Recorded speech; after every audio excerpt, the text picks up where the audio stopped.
Welcome, residents, to the Dr. DC podcast. My name is producer Richard, and across from me is the doctor himself. Hello. Each week we talk about the weird and wonderful world of DC while fielding questions from listeners like you. Principal Skinner? Come here, boy. Oh, no. Why is that always the instinct? Jesus Christ. That's why we can't have nice things. Good Lord. I'm sorry, mother. No, it's the children who are wrong. No, it's the children who are wrong. Who knew I had a Skinner in me? I mean... No. Oh, man. I barely know her. Skinner? Oh, that is so much worse version of that joke. Holy shit. It's Buffalo Bill doing stand-up comedy. Oh, Skinner, I barely know her. Skinner. Would you laugh at my jokes? I laugh at my jokes. I straight up called my dad Buffalo Bill Really? in a recent stand-up act. What? I tell a joke about my dad. The short version is, my dad learned how to cook bacon from watching my grandmother. But so he would watch her cook the bacon, pour the grease into a cup. I'm watch you cook the bacon. Put the cup in the fridge, and then whatever. But he didn't see what she got later when she would get rid of the grease. So when my mom and my dad were dating, she went over to his house and opened his fridge. It was full of cups of bacon grease. He didn't know what to do with it? Because he was just like, I only saw that step. She's like, my mom would pour the grease into a cup, put it in the fridge. That's all I saw. So I do this whole joke about how it's sort of impressive that I even exist, that my mom didn't run away from what I called my dad Bacon Grease Buffalo Bill. Yeah. And then I took a pause, and then I said, it puts the bacon grease in the cup in the fridge, and then I don't really know what to do with it after that. Well, also just considering, I mean, it's impressive that you were born considering most of the porn he's probably seen was he saw the dick go in, but it doesn't know what happens after. Jesus. I saw that step, but I don't know what happens after. Again, going to the grimmest possible conclusion from the thing. But yes. Yeah, I recently called my father Buffalo Bill in a stand-up act. I'm sure he'll love that. I think I told him. Really? Yeah. That's incredible. Yeah. Your family. Puts the bacon grease in the cup. And then, I don't know. And then, I don't really know what to do after that. I'm gonna go get the hose again. We got a review. Oh my god! Read the review to me. I'm descending into Seymour Hoffman. We're doing Buffalo Phil Seymour Hoffman. I know it's so close. Yeah, we got a 5-star review. You can't stop. From iTunes America. Ooh, iTunes America. Wow. That's right. From Ben Forrest. I don't have a joke ready. I've been on the sea, and now I'm Ben in the forest. Wow. I've been city, now I've been forest. You thought that Ben was anti-est, but he's actually for-est. Oh, that's it. That's it. Yeah. I almost started snapping like a jazz show. Yeah. Good joke. Oh, yeah. That's what we got to start doing at the comedy shows now. When we tell a good joke, no laughter. That's incredible. What does Ben say? Ben says, I feel like this is the podcast that my friends and I would strive to make. Wow, you guys are fucked up. Low bar. Yeah. Jeez, this is like Hawaii level, bar level low. Is it Hawaii bar? Yeah, because when they play the Limbo, yeah. Limbo bar yeah, low? Yeah. Why did you say Hawaii? Because because they play that game. Hawaii bar low. Because don't they play that in Hawaii? Isn't that like a thing? They might, but why do you call it a Hawaii bar? Because that's how low it is. Is that it's like the level that they do they can do at Hawaii because they're so good at the game. Connect the dots. God damn it! I'm not even convinced that this is a Hawaiian game. To be fair, now that I'm thinking about it, I'm like, there also is the guy from Futurama who does it, and he's definitely not from Hawaii. He's from Jamaica. Well, and that's what we should be going off. The documentary Futurama. Yeah. It's Jamaican Barlow. Sorry, what does Ben say? Oh, yeah. So after that, he said, plenty of humor. No, not in this one. Yes, we deconstruct the origins of Limbo. Mixed in with insight into the DC universe. We'll see if we get there. The Doctor has an encyclopedic knowledge of the DCU that puts this mega DC fan to shame. But that makes it so that even I learn so much from every episode. You can tell both hosts have a great time. Oh, the lie's working. Making I do have a theater degree. I'm a pretty good actor. Yeah. And I've been so scarred as a child that I don't feel anything anymore. Making the podcast and nothing more than to inform/entertain. Yeah. I will definitely go back and listen to all the older episodes. Keep up the amazing work. This came in from 3 years ago, and he never listened to another episode. Thank you, Ben. That's a very nice review. Yeah. I'd probably still recommend not going back and listening to all the old episodes. Yeah, think of it like a don't see the forest through the trees kind of scenario. just look at what's in front of you. Don't worry about what's behind. Wow. It's the thing that I say all the time. Yeah. Usually, but I say it to you when you're driving, because often you're turned around. Yeah, well. Yeah, so I say, can you just look at what's in front of you, not what's behind? And I go, yeah, but that's how I know if the cops are coming. Let's go to the news. These morning episodes that really send me probably. Justice League Dark Apocalypse War trailer debut. Yeah, have you seen it? No, but I can. You don't have to. No, it's fine. You can put it down. I'm gonna watch it. Watch it. I'm gonna watch you watch it. Jesus Christ. Recording here's like a box of chocolates. Justice League. We are facing a existential threat to the planet. Our only option is to destroy Darkseid. Bow before me. A global war means everyone on the planet is at risk.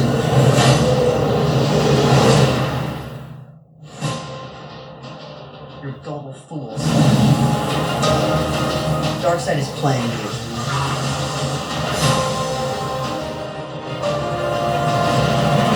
The humans earned their fate. I know you hate me, but I wouldn't be here if it wasn't necessary. I'm completely on your side now.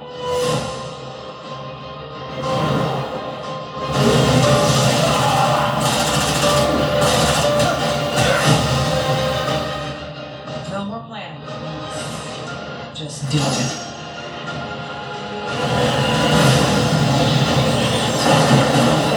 We can't quit. The Justice League doesn't quit.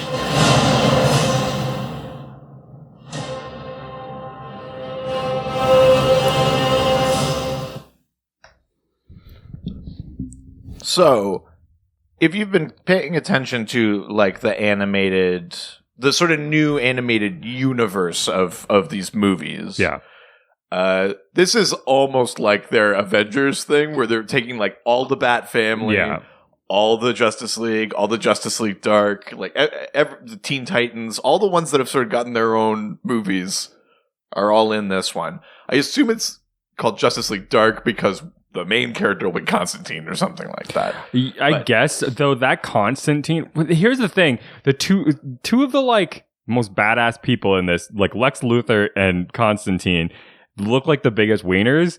They, this Constantine, is, like, he does not look cool. He looks he looks like Castiel from Supernatural season, like the first season he shows up. What do you want him to look like? I want him to either look like the like badass punk, like Sting looking guy that he started out as, or like the like charming sort of guy. I feel like he's somewhere. Not like the CW Constantine?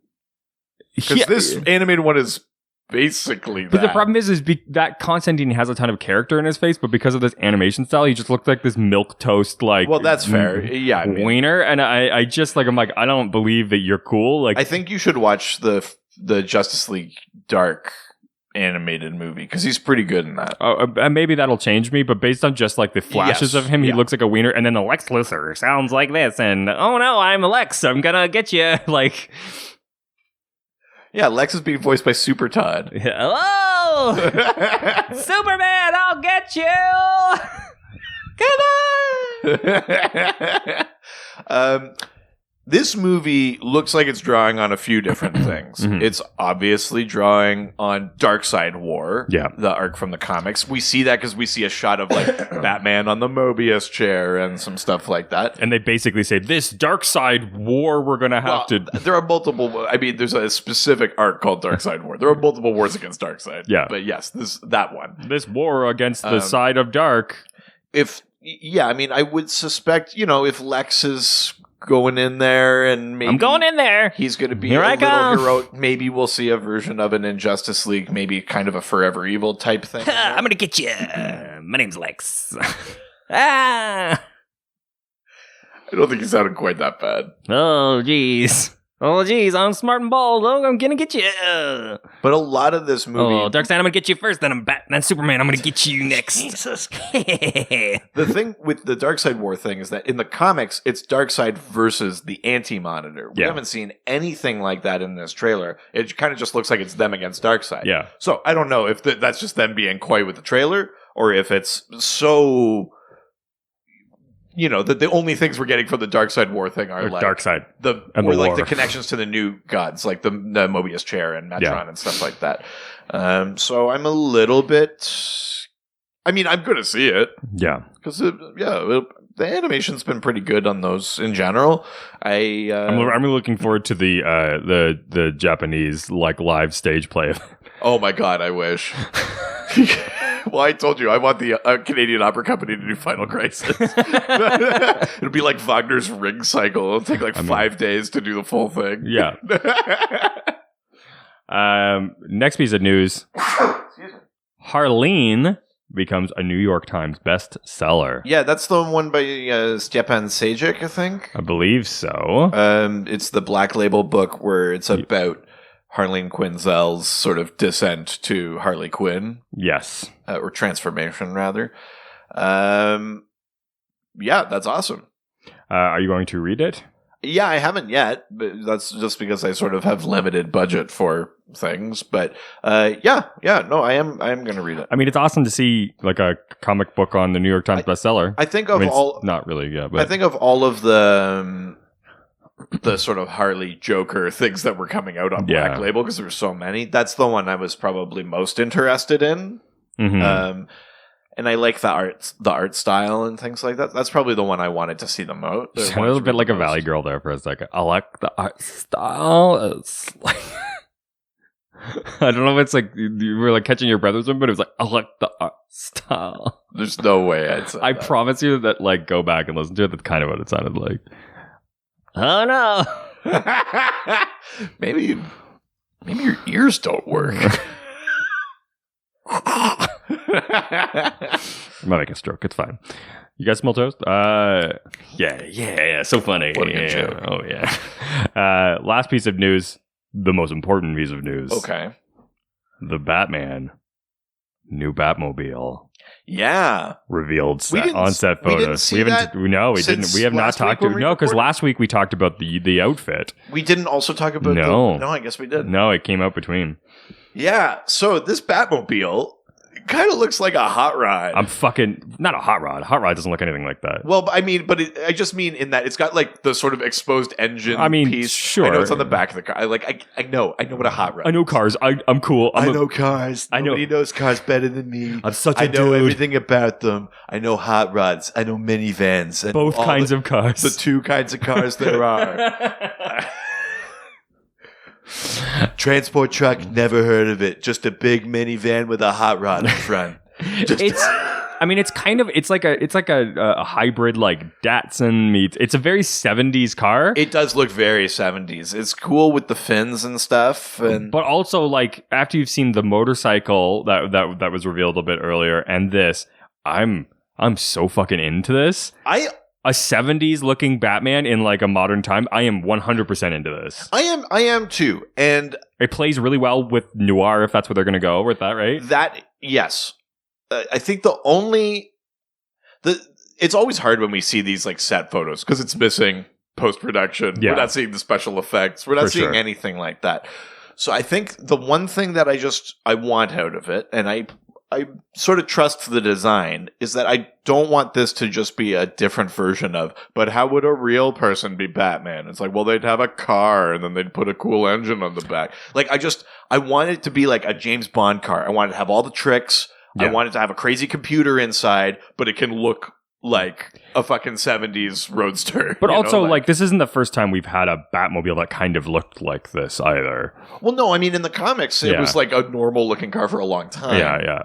But, I mean, I don't want it to drift too far from comic booky because I like the look of the suit. I like that we're getting all these villains, and it's not like a Batman origin movie. Yeah. He's meant to have been Batman for a while already. So I trust it. I think it looks dope. I just don't want it to become like we put an engine on the back of a car because that's what a real person would do if they were Batman. Like, because I just find that boring. If it's just like cool look, and then inside it's got rockets and switches and like calculating or like whatever the thing. Like, I just want a computer. I want.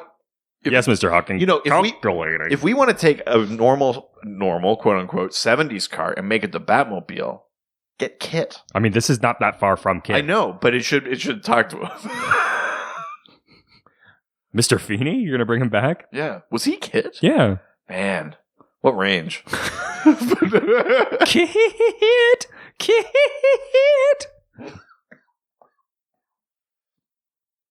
What? Like Mr. Feeney? Feeney? When did he say his name like that? No, that's what Sean says. Oh, okay. So you think Sean is driving Kit? Yeah. Oh, okay. Yeah. I'm just making a connection to Boy Meets World more. So, Jesus Christ. I'm not going to snap for that. There's no dots you can connect today. What is wrong? Did you fall? No. I never fall. I fell the moment I saw at you. The bottom. Oh, sorry. Oh, that was what you went very romantic. Yeah. Wow, we flipped roles there for a second. I don't know what happened. If this is like Blade Runner but a little bit less futury, I am fucking I do like the board. Sort of 70s kind of like vibe. 70s noir, slightly futuristic. If we're getting Blade Runner as Batman, I am 100% involved. Yeah. Without actually being I know what you mean. Yeah, that's all I want. Detective-y, like I mean, the look of the car does. If you can say this sentence, the look of the car does make me think that's a detective-y movie.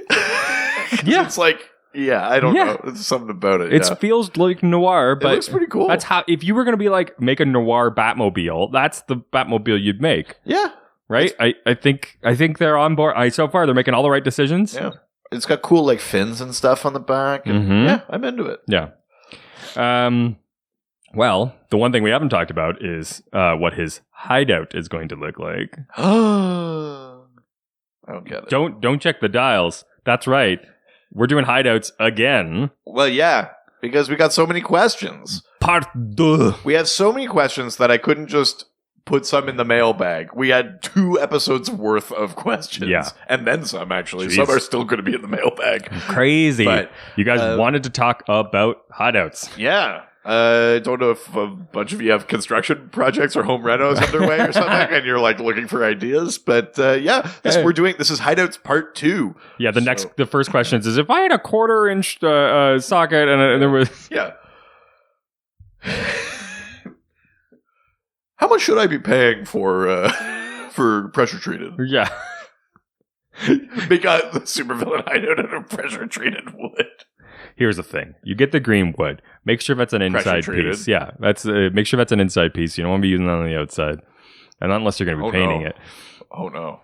Make your kitchen counters out of pressure treated wood. I'm just saying. Yeah. Trust me, I'm an expert. I know construction. Pressure treated, unpressure treated, both types of treated. All the treated types. Yes. The 2 types of wood. I almost went Bernie. I was going to say, your Trump went almost either to Bernie or just like guy works at gas station. I think it's because I there's 2 types of wood. I think it's because I started saying numbers. The 2 types of wood, the 2% of the wood, the 2% of the wood. Oh, I thought you were trying to be like Kaniki. The 2 types of wood. Hey, Danny. Oh, how many types of wood you got? The 2 types, 2% of the wood. We are political. That's right. That's what you come to for this podcast. And if you can't take it, if you need to, Batman's gonna pay for his taxes.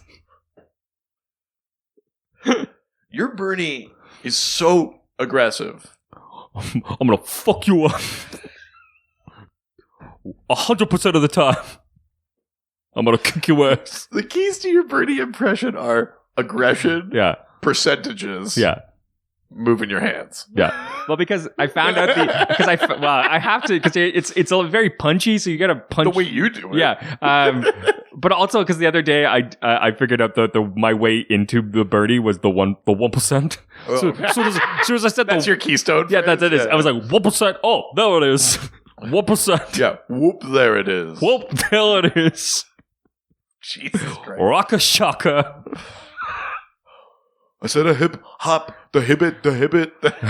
Hip hip hop, you don't stop a rocket to the bang bang boogie. 1% of the boogie.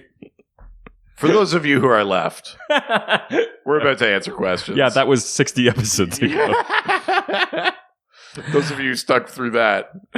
The 1% of you. Jesus Christ.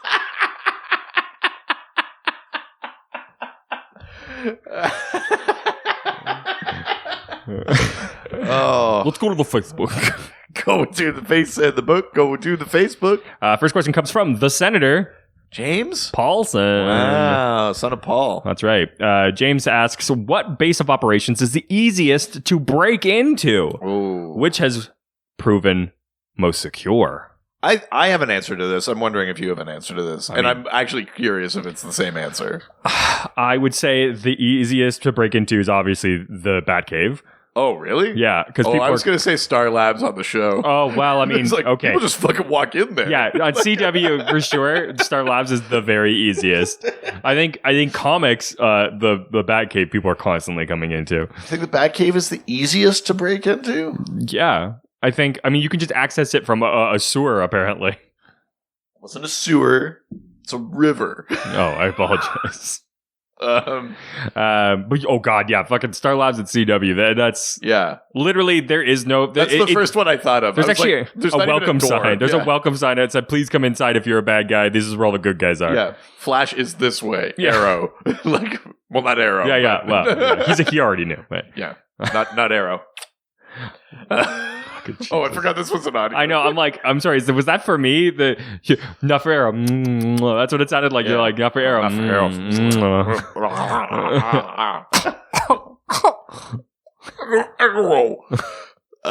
Oh, sorry. We're recording. I apologize. So you say the Batcave.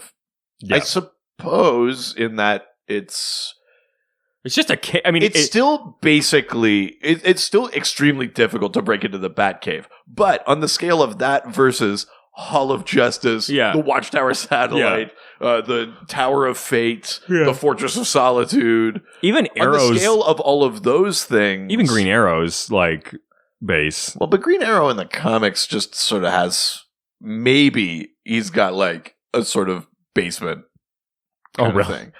It's just in his house? Well, no, it's not in his house. It's just like in Star City. Yeah. I would say whatever Green Arrow's got, easier than the Batcave. I just feel on the scale of the ones that are actually these big elaborate layers, I guess technically the Batcave is the easiest, but it's still not easy. Well, it's the easiest. So. Yeah. I guess that's fair. Yeah. For TV, I still have to say the Batcave because in the original Batman TV show, it was literally just some vines and like a hole.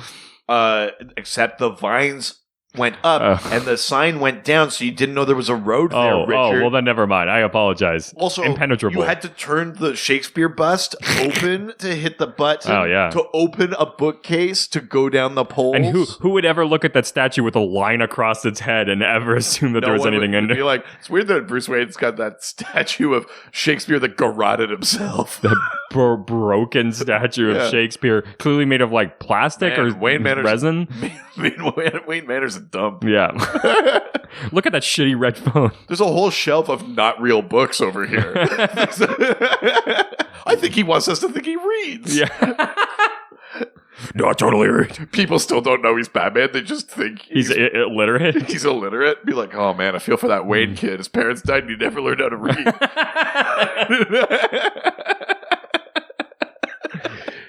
He's literally he doesn't even know his Shakespeare's bust is broken. He's so fucked up that he has to hide his bathroom behind this bookcase. I saw tire tracks going like just into a cliff.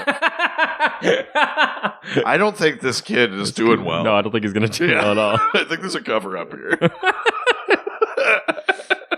Who do you think is which one is the most secure? Most secure is probably something like the Tower of Fate. Yeah. The one that's in the because it's like removed moving around from our plane of existence. Well, yeah, I mean the pocket dimension. House of Secrets is like that too. Yeah. But I would say or House of Mystery. I always confuse them. But Tower of Fate is probably way up there because it is sort of like outside of normal space-time, which immediately a bunch of people are now not qualified. You know, like even the Batcave, there's probably more people good at computers than there are people that can access other planes of reality. So probably something like that. Because it's got all these sort of insane magical safeguards and stuff like that. Plus the inside is sort of like an MC Escher kind of thing. Like most interpretations of the Tower of Fate are like everything is like the gravity is different and whatnot. So it's probably that one. Yeah. I think everything else is considerably more penetrable than that. Wink.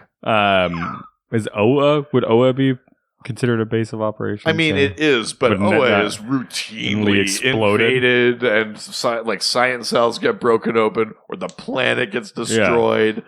It like OA is not. I would say less secure than the Batcave.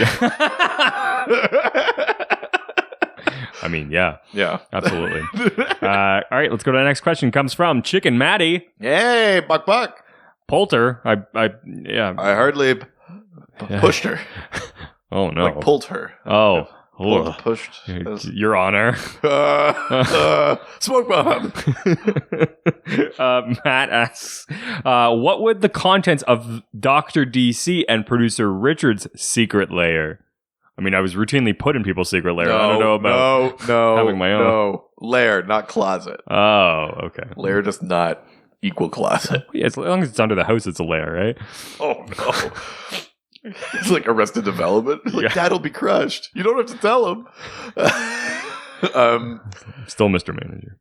So, sorry, is the implication here that we share a lair? Or each of us has a lair? See, it says lair and then in brackets S. So I would guess both. So I guess the question is, do you want to move in with me? I mean, I feel like things have been going pretty well. Yeah, for a while, and no, I cut you a key. I thought of course, yeah, no problem, Ryan. I mean, sorry, Reed. See, the listeners at home don't know that you did this to me. I got a message last night from Richard that was like, "Hey Ryan, when are we recording tomorrow?" And then he said, "Oh no, I mean Reed." I said, whoops, I mean. So I'll say to you now what I said to you then. Who the fuck is Ryan? No, it's not a podcast Are I you record. podcasting on the side? No, you're my only podcast, baby. Don't worry about it. What's that RSS feed up on your screen? No, I'm holding it for a friend. We're confusing lies.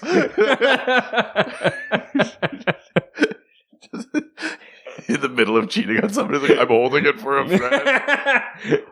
Why is that dick in your hand, I guess? Right. So what would be, let's imagine a podcast lair. Mm-hmm. What's in our lair? Well, I feel like my individual one, I'd be like Vin Diesel, and I would have recording setups around my house. That's my favorite thing I've ever learned about Vin Diesel. Is that he's got microphones and karaoke buttons around his house. His whole house is wired for karaoke. He just wants to, at the drop of a hat, karaoke. It's incredible. That's my favorite thing I've ever learned. Yeah. Maybe about anyone. Yeah, I think so. You want to know my secret power? Could you imagine being invited over to Vin Diesel's house and he just goes like, yeah, we make a lot of those Fast and Furious movies, but also, just 1 second, Sweet Caroline. But he only sings it as Groot. I am Groot. I am Groot. You know, I did the other ones too. Hold on. I am Groot. See? Range. Amazing. Yeah, I would have podcast recordings set up around my house so that at any point people are over, I can turn it into valuable content. It would obviously be soundproof, be a soundproof lair. Oh yeah, without a doubt. Because of the recording. Sure, yeah. Not to muffle the screams. I just implying it. Your Honor. Yeah. See, you're not connecting the dots. You need... Let's see. I mean, obviously, I would have some sort of massive comic book selection. It would be like a computerized, like, filing system. Oh, yeah. Where I would just be like, computer, get me Flash 123. And it would go, and just, like, pieces of the wall would move. Oh, yeah. Like, things would come like a vending machine, it would, like, grab it for you. And like, yeah. And it would all just be, like, perfectly I think your favorite part of having that layer would be setting up that system and alphabetizing everything. Yeah, and then I would never read it. No. You just, like...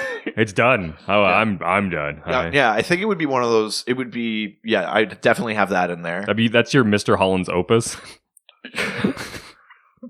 Oh no.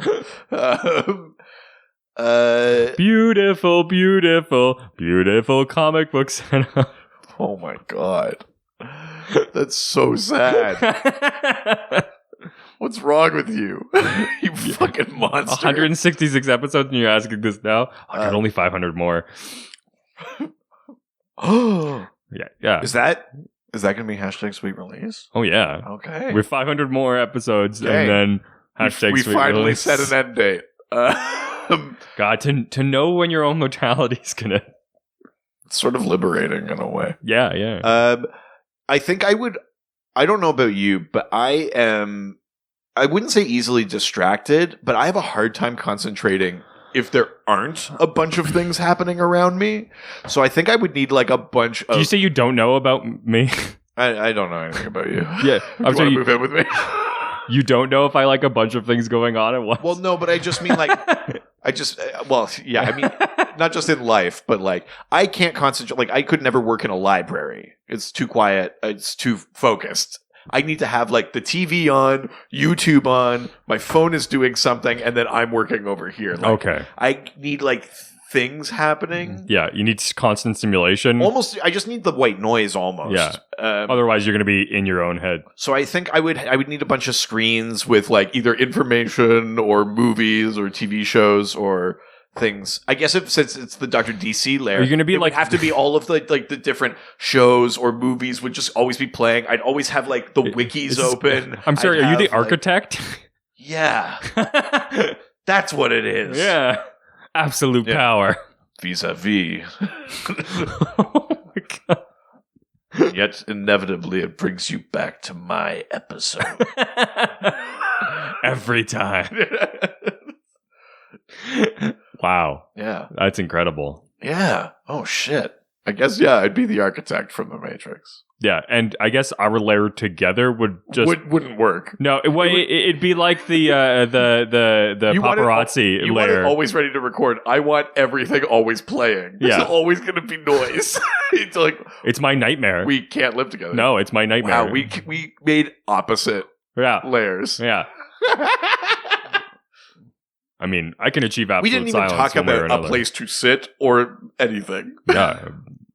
I mean, there'll be seats around the microphones. Yeah, I'll just sleep the way I sleep at home, standing up facing the corner. Tears. just crying in my sleep. Yeah. Yeah. That's why you have to stand up so you don't drown in your own tears. Oh my God. That's so grim. Jesus. Let's leave Facebook and head on over to Twitter. Twitter. There we go. That's right. Oh my God, what's that sound? It's a scream. No, it's a donkey. It must be morning. First question comes from Braydon. I'm so upset. You've so committed to that. It's a hero, I think, for us all. Braydon? Yeah, Braydon. Yeah. All right, what does Braydon? What does the early rising donkey ask? Yeah. Oh yeah. Look at that. That's your catchphrase right there. Yeah. The early rising donkey instead of being the Dark Knight or the Winged Wonder. Yeah, it's the early rising donkey. Yeah, hell yeah. Braydon asks, who did Bruce Wayne hire to build the Batcave, and how did he keep that secret?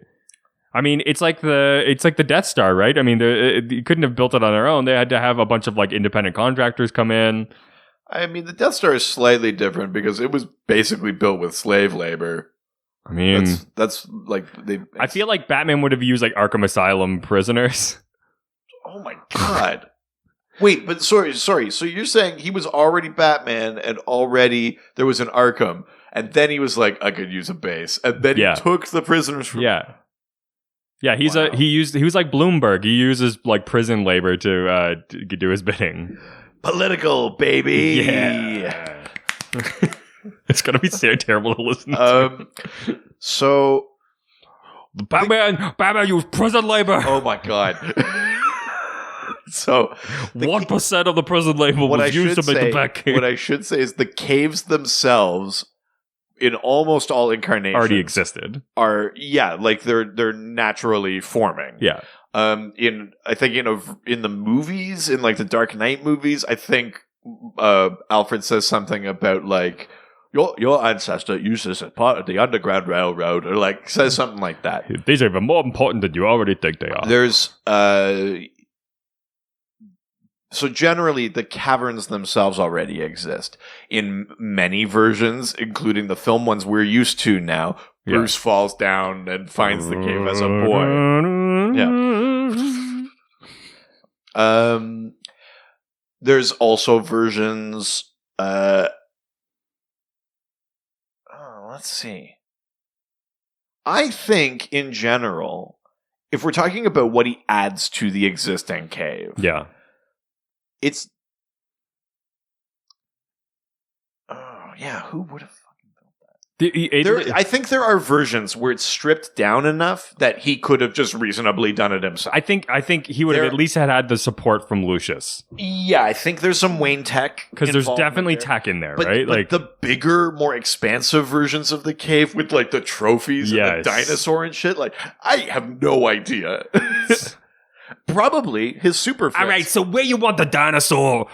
Oh, I was going to say he gets be like, I need your help moving. And Superman has to... No, I thought he brings in an actual contract. And he's like, I don't care what weird shit you do in your rich guy basement. I got to tell you, Mr. Wayne, Batman. Okay, whatever, Mr. Wayne. I got to tell you that... I see the signs. I know who signs the checks. I don't think this dinosaur's up to code.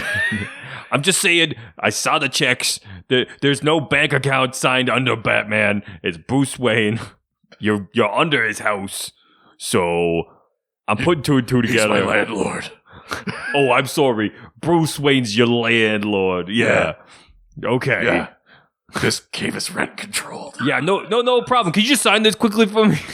Yeah, of course. Yeah, I mean, yeah, of course. No, I can't. I'll get my landlord to do it. Sir, this says Bruce Batman. I don't think that counts. Either signature. Alfred. I'm sorry, sir. I'll get another contractor in for you. Oh yeah, just add him to the pile. And on that pile, he built his cave. There it is. That's how we found out the staircases are just actual piles of contractors. I think you're right, though. I think there's an element of like Wayne Tech, Lucius for sure. Help. I think you can reasonably also say that as his career goes on and the cave gets more sophisticated, then he's leaning on the assistance of his super pals, right? Like when he's just starting out, it's probably whatever he could put together reasonably. Hey, Soups, why don't you come over this weekend and, have a couple beers, lay out some tile. Yeah. I think he probably gets the Flash in there to help. Yeah. Green Lantern to like hold big structures while Superman puts a beam under. Like, I got some Timbits. We can make this a weekend. The one thing that I'll just add to that, though, is that even if he gets his super friends to help, there is always an element of the Batcave that is Bruce by himself, basically. Yeah. Because he always has sub-caves or hidden rooms in hidden rooms where he keeps all the shit that can kill his friends. Yeah. Like, hey, Bruce, what's in this room over here with an S on it? I don't. That's where I take a shit. That's my socks closet. That's where I take a shit. In my socks closet. It's S for shit socks. I got a weird thing. Don't ask questions. Listen, do I come into your house and shit on your socks? Yeah, actually. Yeah, you keep saying these are my socks now. And then kick dirt over on them. What is this bit? But you know what I mean? There's always he has a section of the cave where he keeps things in hard paper files so that Cyborg can't access them. Sorry, what? Were those collated? I've said too much. Yeah, Batman's gone to the trouble of making a sub-cave full of hard files, but he hasn't bothered to organize any of them. Yeah. You got a job lined up. Oh, yeah, don't worry. I put them all on the ground for you. Easy to access. Just wax them into the floor. That's right. All right, goodbye. So, yeah, I think no matter how expansive the cave gets, no matter how much outside help he receives from people like Lucius or the Justice League or whatever, I think ultimately the core, most guarded elements of the cave, that's Bruce himself. Yeah. He might be using Justice League tech or alien tech or stuff like that, but he's probably doing it himself. Mm-hmm. There's too many secrets in that cave for anyone else to know about them. I do like the idea that like Holmes on Holmes is coming in and being like, you got some shoddy work done. Just the confessional be like, I hate to see this. He's put money into this cave. And the electrical is like, these people are crooks doing this. These people make it right. Hey, Dad. Shut up, Holmes, too. Holmes. Get back in the van. Yeah. At least you get to be on TV. Your sister's stuck in the background doing all the work. Yeah. I mean, yeah. This is a joke for fewer and fewer people. It seems to be more and more just for Stump. He did message me yesterday and was like, which Silver City was that so I can avoid it? Oh, yeah. Tune into the Patreon to learn which Silver City cinema to avoid. Yeah. Yes. I also like the idea that what's his name, Brian, who shows up and you show him all the things that are wrong with your house, and he chooses which one to work on. Oh, Brian Baumler? Yeah, leave it to Brian. Yeah, love that show. Yeah, he comes in, he's just like, so the dinosaur part's falling apart a little bit. My shit sock. Yeah. I mean, it's a pile of socks. And I've got this off the books prison where I keep the Joker. So I think I'm gonna work on this. Probably gonna do the master bedroom. Yeah. He really needs to he's Bruce Wayne and during the day and Batman at night, so I really think he needs somewhere to I feel like he puts relax. enough focus on the Batman part of his life. I want to give him somewhere to relax as Bruce Wayne. Oh, yes. Although that was more like Bobby from Queer Eye. That's more his approach. Yeah, I mean, but I feel like, that really was Bobby. Wow. All right, next question comes from Jesse Stewart. Oh, Jesse. Are we just reusing the Jesse voice? I mean, I can't think of anything clever enough to say about his name yet. So Jesse is what you get now, Stewart. Jesse asks, have any DC characters or teams hidden their lair in a real life location, like a famous building or monument? Ooh. Building like an interdimensional travel on top of the Eiffel Tower. Right. It's Tomorrowland. Oh, really? Have you not seen Tomorrowland? Why would I have seen Tomorrowland? It's a good movie, and it's a Disney, and your wife's into Disney stuff. I don't even think she wanted to see Tomorrowland. It's good. I really liked it. It's fun. It's a good movie. It's good. Right. An actual landmark. Like inside the Washington Monument, secretly is like a... You know, that's interesting. I want to say that for a bit, Hawk and Dove operated out of Washington, D.C. for a bit. I know there's like shots of the Washington Monument there. I'm pretty sure they didn't have a base. But that was the first thing that I thought of. Or like in England, like putting somebody inside like Big Ben or something. It feels like a very thing that they would do. I would suspect that maybe one of those like other teams, I don't know that we've ever seen it, but there's a Chinese team called the Great 20 or the Great 10, and it's made up of a bunch of Chinese superheroes, including like August General and Iron and like what's his name? Perfect Accomplished Physician. Is that a translation? No, these are like that's what they're called. That feels racist somehow. It does a little bit. Yeah. I actually can't think of an example of a hero that routinely, like as their thing, uses an existing monument. Mm-hmm. Part of that is because DC, more than Marvel ever did, DC often has made up places. Yeah. Gotham, Metropolis, Coast City, Star City, Central City, like none of them, Kandak, none of them exist, right? Yeah. Whereas Marvel, a lot is in New York or things like that. Like, so in New York. It's in New York. Although even there, in Marvel, they have their own buildings. Baxter Building, Avengers Tower. Well, it's a concrete jungle where dreams are made of, so. Yeah. I'm taking the Greyhound on a Hudson River line. What song are you? I'm in a New York. I was thinking in New York. Yeah, well, but then that's Empire State of Mind, and then I thought of New York State. Oh, okay. So I went there. Okay. Just playing the hits today. You know, even when the Justice League moved to Canada, they didn't go to Toronto. They went to like Moosonee to like a bunker in the forest. I mean, that's how you're hidden, I guess. Yeah. Yeah. Also, I mean, that's how else are they going to create Wolverine?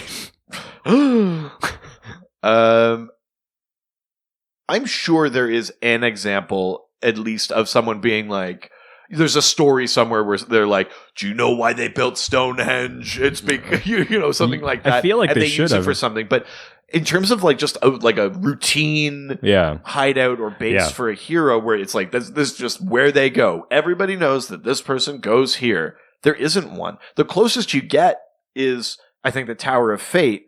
The Tower of Fate itself is not like an actual monument, but it is in Salem, Massachusetts. That has a meaning, right? Because it's a magic, center of magic and stuff like that. That's like, I think that type of thing is the closest you get in DC, where they say like, they give you a nudge to like a location or something like that, as opposed to like a specific building. Like, I don't think anyone's going to be like, oh yeah, Grand Central Station, that's where Blue Beetle hangs out. Like, see, that's what we need. We need like a Matt Smith like Centurion episode with like DC Comics. Like that's I feel like we're missing out on that. I think it would be cool if like the Alpha Centurion, if that character had a base and it was like in the basement of the Coliseum, like where like something like that. Yeah. I think Stephen Moffat needs to write some comics. That's what needs to happen. The international heroes, if they should get on that, because I think that's a fun way to do it. Yeah. So many of like the stateside heroes live in fictional cities, but that's not necessarily true overseas. Yeah. It's not like there's a bunch of fictional cities in France. That's true. Right? So it's only in America. So I think you could go that way, maybe. Mm-hmm. That would be fun. Yeah, I'm into that. Absolutely. Yeah, I feel like it's a trope that like isn't being used enough. I feel like that's a cool, easy thing to do. Yeah, it is. I don't know if maybe it's just because then it's like artistically restricting. I mean, I guess, but you could do stuff inside of these things that were then not restrictive. It seems like an easy move. I will say though, if the concept is a hideout, maybe a high-vis public monument is not the way to go. And there's a certain logic to avoiding those things. But you could have a hidden entrance to a public thing. Absolutely. Or it's, like a mile out. Yeah. And then you drive underground. Yeah. And it's like, we're under the Eiffel Tower. Yes. Like there's, yeah. Yes, Queen. This is what I'm talking about. That's the reaction I wanted. Yeah. Yeah. I think they should make like a hero who's all sort of like bent over. He's got like spinal issues and that. Oh. They should put him in Notre Dame. Slay! Yeah, I like that. Would he be like Hunchback? Oh, yeah, that would be a good, like, that could be his name. Yeah. He'd be like, I'm a hunchback. They'd be like, of where? And he'd be like, Notre Dame. Oh, shit, that's my hideout. I shouldn't have said that. Oh, wait, I gotta go. It's on fire. I left the stove on. That's the truth. That's what happened. Yep, now we solved it. Next question. Sorry, are we Notre Dame truthers now? Why are there so many truther jokes? Because it's just comedy gold. Everybody knows the hunchback left the stove on. That's right. Hunchback's irresponsible with the kitchen appliances. We need to send them back to where they came from. Notre Dame. France. Specifically Notre Dame. Yeah, specifically that. That's where they're made. That's where they come from. Oh, no. You know what? Get rid of those Esmeraldas, too. I mean, you know what I mean. He would, though. If you know what I mean. That joke took a very dark, very real turn into Roma persecution. Yeah. You know what I learned the other day was that the term gypped is a racist term for gypsies. I had no idea. Yeah. That's why you shouldn't say it. Yeah, I had no idea. Yeah. Someone really gypped me with that information. God damn it. Next question comes from Adam Talking Superman, who asks, what do you think about the Fortress of Solitude moving locations, and what's your favorite alternate place for it? So the Fortress of Solitude, when Bendis started his run, and we had that villain Rogol Zar, who was coming to kill the remaining Kryptonians, the Fortress of Solitude was destroyed. And now Superman's Fortress of Solitude is not in the Arctic anymore. It is now in the Bermuda Triangle, like on a tropical island. Oh. Yeah. Which is kind of dope. Yeah. I sort of dig it. That's a way cooler place than the cool place it was. I mean, it's funny. You don't realize that you associate Superman and the cold until you realize how iconic that Fortress of Solitude is. And then you go, Superman, you go Superman on a beach. I don't know. Yeah. Like Superman on top of a mountain? Sure. But that's like Santa Claus in the Bahamas. Like, it doesn't work. It's weird. Like the subconscious sort of association. Plus he's got like the freeze breath and stuff like, but he's got heat vision. But it's just, you never, he's so associated that way. Yeah.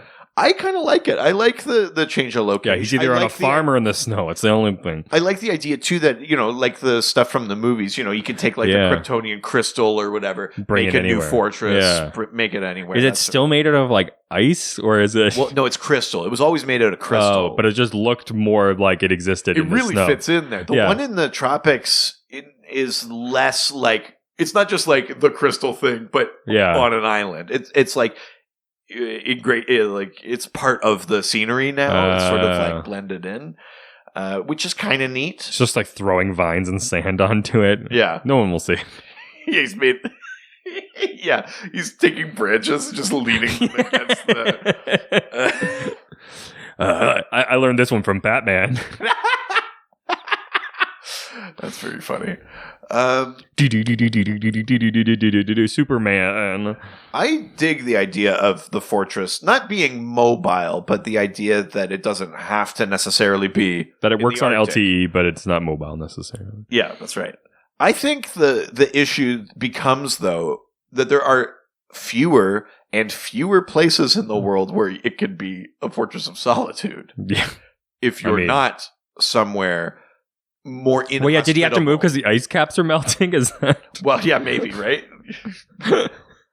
He lost a lot in that land investment. Yeah, he showed up, he's just like, where the hell did the fortress go? God damn it. Yeah, Lex sold me a bum property. Yeah. Turns out the whole thing was a glacier. Yeah. I think if we're trying to brainstorm what another cool place would be that is actually maybe more solitude conducive, be like the Sahara. Yeah. Picture me with the Kodak.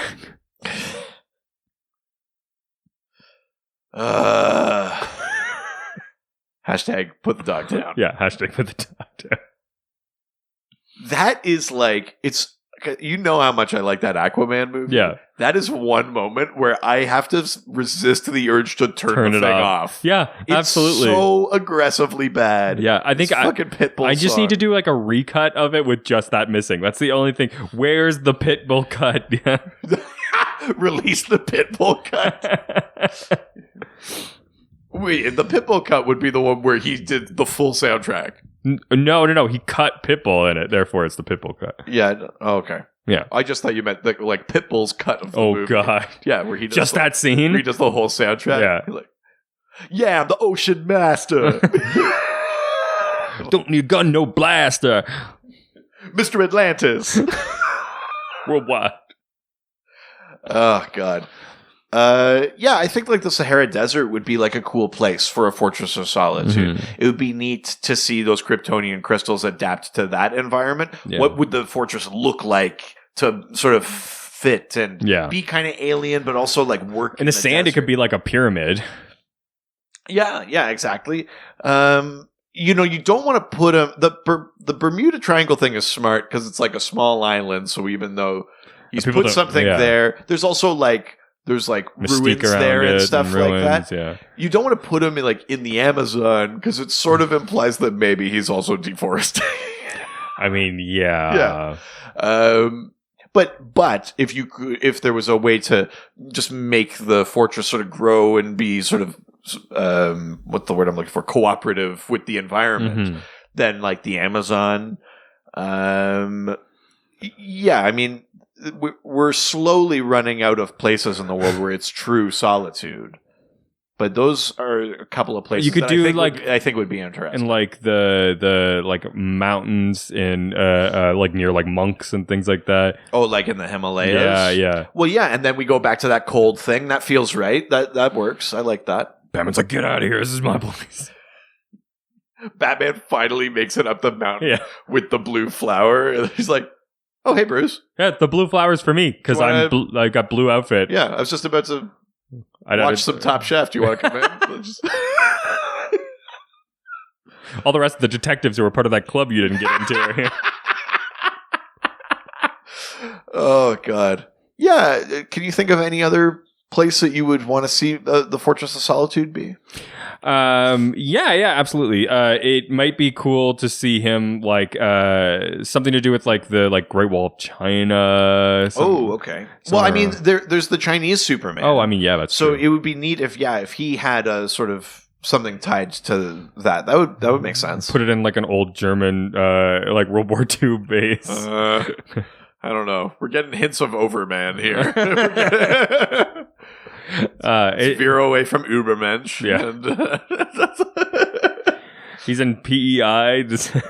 Oh, yeah. The Bay of Fundy. When the tide goes out, then that's where his base is. You can see the door. Yeah. You still have to use the giant key to get in, but you can see the door. And then when the tide comes in, then it's totally hidden. Yeah. Oh.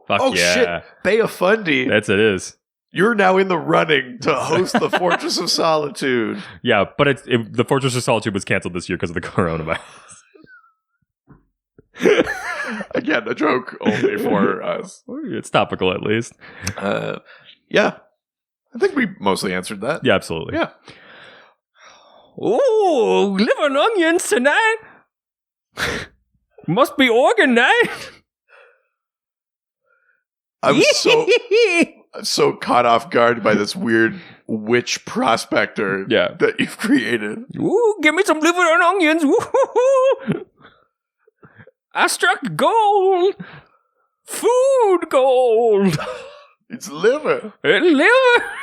He found a placer liver deposit in the river. Oh, God, don't even start with that. I've been playing so much Minecraft lately. Sorry. Organite. Oh, we haven't said the question yet. We just said it was organite. Yeah, okay. organite. I was going to try to answer it. I think we're getting further from it. I've completely lost it. Organite asks, what are the many bases of the Justice League?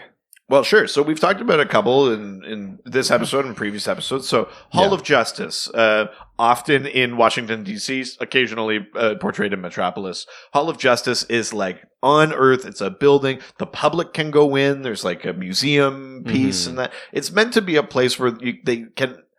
Not necessarily that the heroes are there to answer questions, like there's Q&A sessions and that, but it's a place where, at least metaphorically, heroes and the people they protect can interact, overlap, connect with each other. Where they have, like, the press room.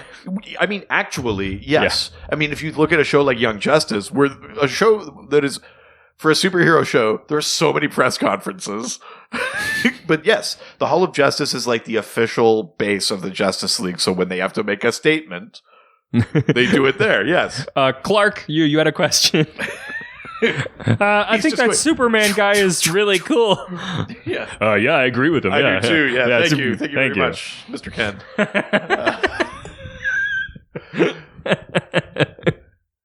That's incredible. We only take questions from the reporters related to us. Vicky Vale, you got a question? Mr. Olson. Ms. West? There's so many. So there's that one. Yeah. We've talked about the Watchtower, which is the Watchtower. Nice. Yeah. Their orbiting satellite base. They currently don't have a Watchtower in the comics. They just have the Hall of Justice. Oh no. I would say since the New 52, no fewer than 2 Watchtowers have been destroyed. Jeez. What is this, Oa? Hey, Oa. Nice. Nice. Oh, yeah, fuck yeah. Yeah, bro. Oh, yeah, you getting all those snaps, bro.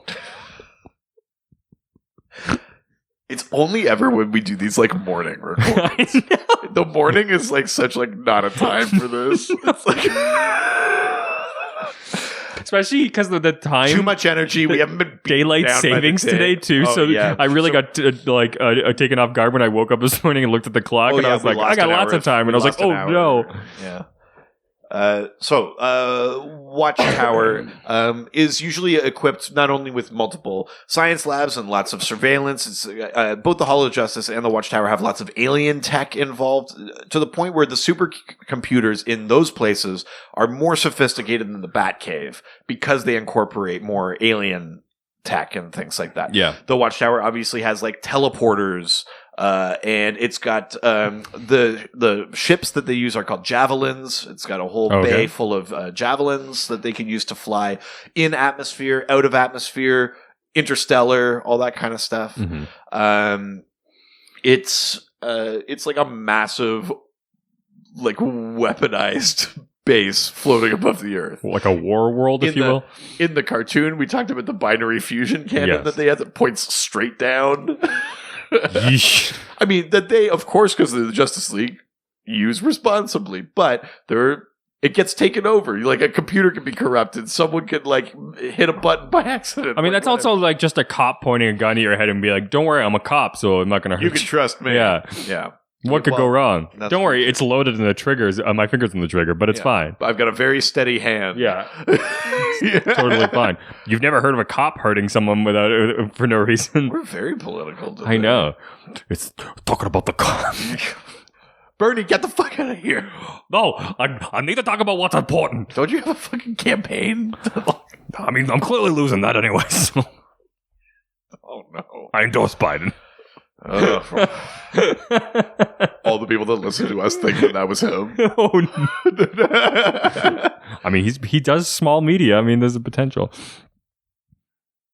I don't know what I would do with that kind of guest.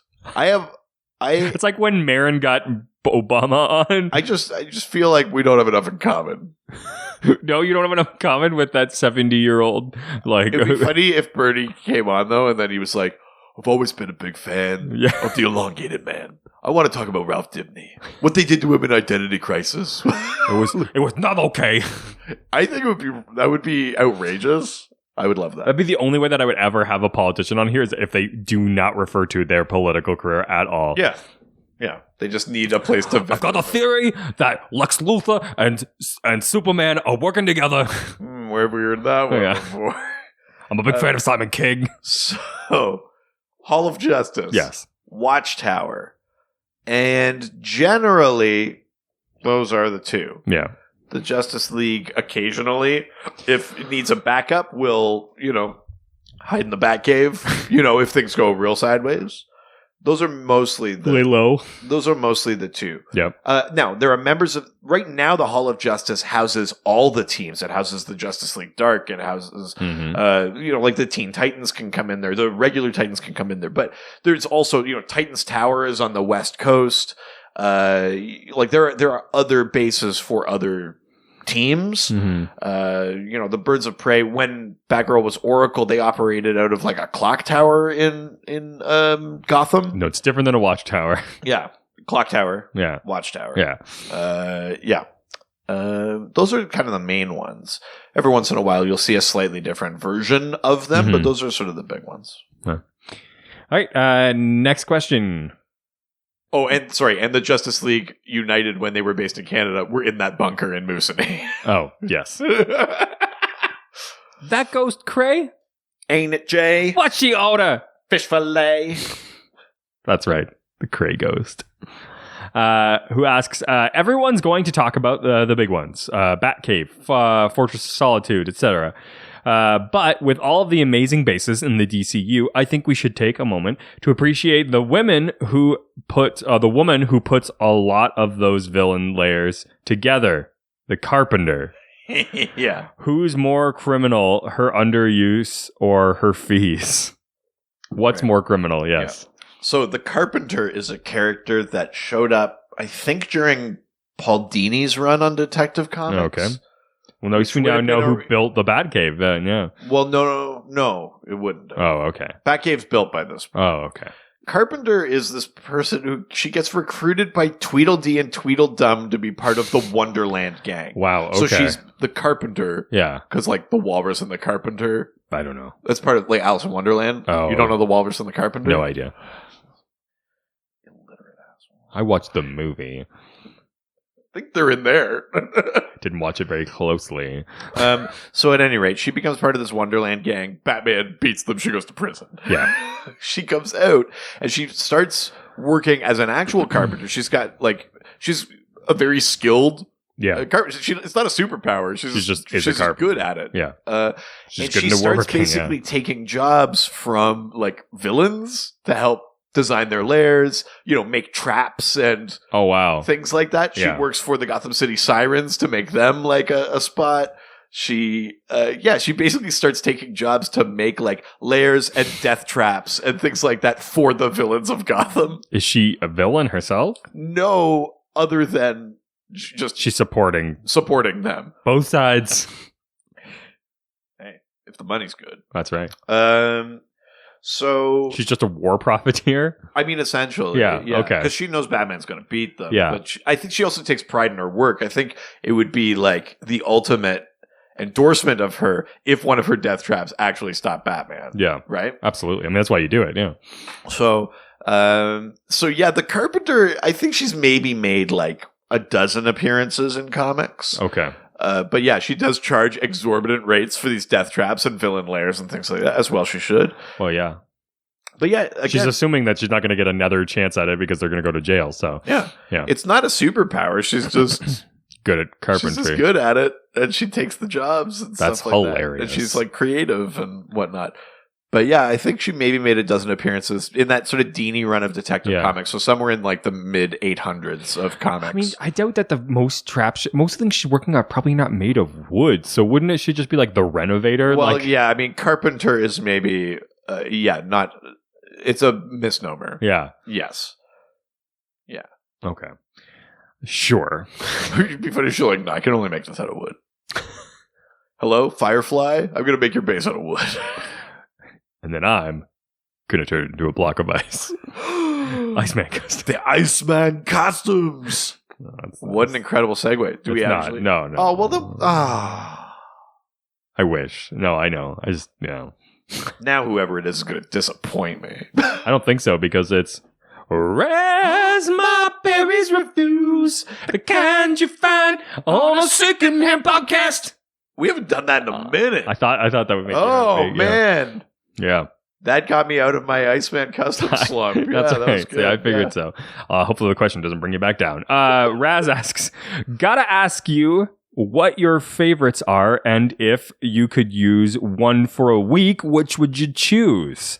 Also, if you got to have your own, what would you put in it, call it, and would be its best feature? Oh, I mean, it's a slightly variation on a question we've already been asked, but a different one. So, well, but this one would be instead of designing one from scratch. Yeah.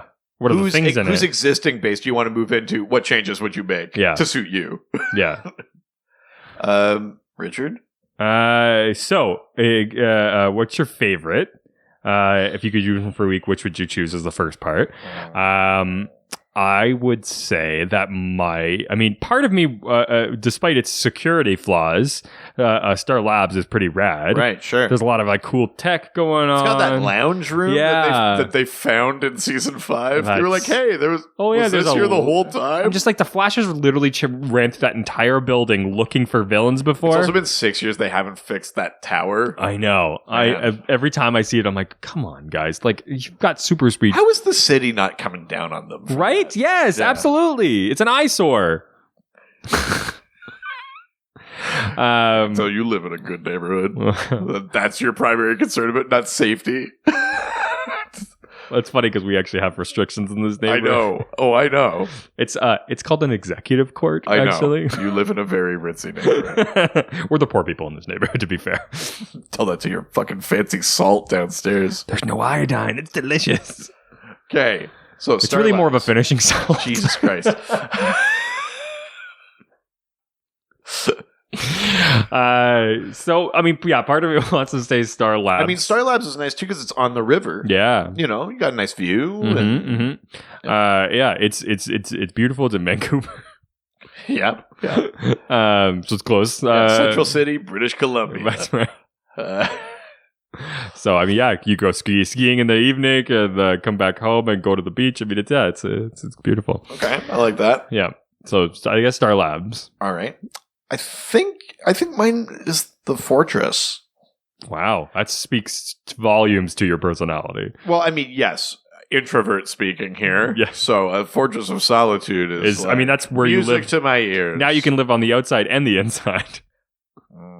Perfect. I really treat my body like a Fortress of Solitude. Icy cold. So, what's neat about the Fortress is that it's not like the Batcave is cool, but the Batcave is like it's built to like withstand assault, and it's also built like damp. It's damp and cold. It's just like utilitarian. The Fortress is like a place where Superman is supposed to go to relax and learn about his history. It has like a supercomputer, a Kryptonian supercomputer. Yeah. It's got like a data reserve. It's got stuff that can help him, but it's also got like an alien zoo in it. Yeah. It's got like I was gonna say it's got the Phantom Zone projectors. Yeah, it's got its own private prison. Yeah. All the things you want. But like it's there for him like to relax. It's like the last piece of actual Krypton. Yes. So he can relax in his home planet. His, like homeland, basically. Yeah. There's like an AI in there. He can like learn things. It's like when you're going to other countries and go to like the Canada bar. Yeah, he's got. I mean, at least according to All-Star Superman, he has like a couple of alien pets. Like he has a pet sun eater in that book. Wow. That he forges mini suns and feeds them to the sun eater and stuff like that. So the Fortress is just, it's so like Kryptonian ale. Yeah. It's just so full of like wonder. It's like a cool pavilion. Yeah. You know, like I think you can really be a Wonder Man there. That's Marvel Comics. Oh, shoot. How dare you? I haven't done that since episode 1. Don't listen to that episode, please, God. What were the other? Oh, and then the other half of this question is also, if you got to have your own, what would you put in it, call it, and would be its best feature? All right, so let's just tweak this a little bit to say, take the favorite, existing one that you picked. Yeah. What small changes would you make we're going to assume that you picked it for a reason. Yeah. But you get to make one or two kind of changes. Yeah, to I boosted security. Sure, to Star Labs. Yeah. I mean, you could literally do anything and claim that you boosted security. Yeah, I locked the doors. You could put orange cones out front and say that you boosted security. Put a sign that just says closed. Yeah. Please use other door, but then there is no other door. Yeah, exactly. Tricked him. That's my trap. Is this a trap? Is this a trick? So I would do that. I'd call it Superstar Labs. Okay. Boosted the security, so not Superstar Right, Labs. yeah. And because I'm a superstar. Right. But is there, other than security, so that people aren't just constantly barging in, is there a feature in there that you would, or an amenity that you would either change or add? Instead of it being a prison, it's more of like a vending machine for different types of food. Oh, the pipeline? Yeah. It really just put different... The pipeline's just a massive grocery store? Yeah. And each time like a different prison comes through, it's actually just like types of food that I like. I think it would be a person in there. If it was me, it would be a person in there. It would be like a different type of store. Oh, yeah. It would be like fast food. Yeah, so it'd be there like you McDonald's go. today, and the McDonald's prison would come out. They'd be like, "What do you want, sir? Let us out. Please let us out." Be like, "Supersize it." We don't do that. It's been discontinued. Do it. You spit in my food, I swear. I want a McRib. That's not until for another couple months. Yeah, and make it with a Shamrock Shake. It's not Marsh, sir. Yeah. I like that. So, yeah, the pipeline becomes like your grocery store. / prison. Okay. What would I do to the fortress? Wait, do they have like can you get the KFC one and then be like, I want it with a slice of pizza? It'd be like, this isn't the combination Pizza Hut KFC. Yeah, it would be like, oh, so sorry. And then that one has to go away. And then the combo one has to come down. Yes. I don't want the Pizza Hut, I want the combination Pizza Hut KFC. Oh, Harvey's Swiss Chalet. Oh, yeah. Oh, yeah, baby. Oh, yeah. Yeah. I'm into that. I am too. Yeah. I dig it. Okay. The grim pipeline of food and dipping a Harvey's burger into the Swiss Chalet sauce. Oh my god. Oh yeah. Fuck. Oh yeah. Think of the possibilities. You could put like the Big Mac sauce on a Harvey's burger. That's chaos. The world would explode. You're a madman. You need to be stopped. I have become God. Destroyer of fast food. Destroyer of bowels. Yeah, I mean, I feel like that solves my best feature. Yeah, okay. Well, I think what would I do to the fortress? I think the one thing the fortress is missing is like... It's now the supersized labs. I think the fortress is just missing like a crazy... Actually, it might not be missing this. I was going to say like a crazy gaming room, but I think there's stuff in there for holographic projection and things like that in the fortress. Ooh. So like, imagine if I could make... Don't fall into that Riker trap. Use the alien techno... Well, no, not the Riker trap. Yeah. That's a different sort of... Yeah. That's like a... I've been watching DS9 too. Those fucking hollow suites, man. Yeah, man. You got to be... filthy. Yeah. But what if... Replicate Rhizon, doesn't it? I mean, you can't replicate Rhizon. No, I mean, that's the thing. It's unreplicatable. Yeah, I know. You can bring the statue, but it's just not the same. What if I could make the alien tech just work with any existing game and then turn it into a VR game? Oh. So that I could play like my Lord of the Rings MMO. Well, of course, that's where you fucking go.